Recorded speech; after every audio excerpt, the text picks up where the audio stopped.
Hi, this is Greg Johnson with Blue Book, and I'm here today with Doug Nelson from the Trading Assistance Group.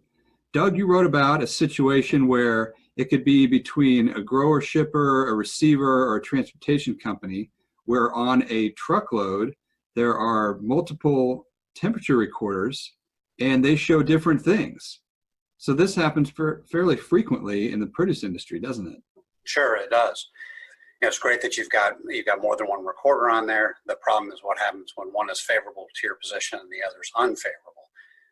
And the tendency that I think we see maybe a little too often is for each party to just try to discredit the accuracy of the unfavorable recorder. When in fact, these recorders are out there in a competitive marketplace. They're still in business.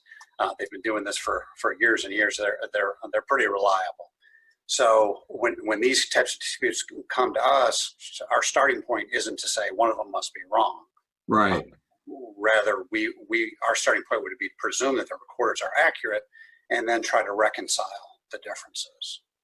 So how do you reconcile the differences when you assume that they're both accurate, but they say two different things? It's kind of case by case. In the article, I tried to illustrate it with just kind of a simple example, or one that's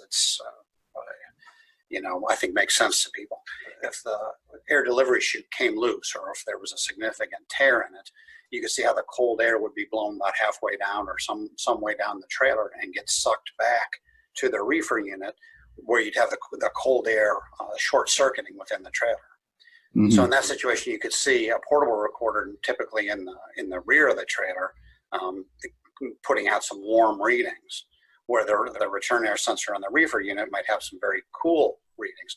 Essentially, that you've got two very different situations going on in different parts of the trailer. That's one example. Two other significant ones. One, the insulation around the rear doors. That tends to be an area of vulnerability for warm air coming through. So if that starts to deteriorate at all, and it's a hot summer day, you could have some problems in the rear of the trailer, even though overall the trailer's in pretty good shape, with the reefer unit adjusting to those warm temperatures. The other thing that I'd point out is simply that portable recorders are placed with the product itself, with the fresh product giving off heat from respiration, field heat. It's closer to a heat source than the return air sensor on the reefer unit, which is removed from the product, separated from the product by the bulkhead wall in the nose of the trailer. So those are significant differences. It's got to be considered on a case-by-case basis. Those are more constructive approaches, I believe, than trying to discredit a portable recorder. Well, those are very good examples, Doug, and I would say to our reader and video viewer, if you have further questions on this, get a hold of Doug.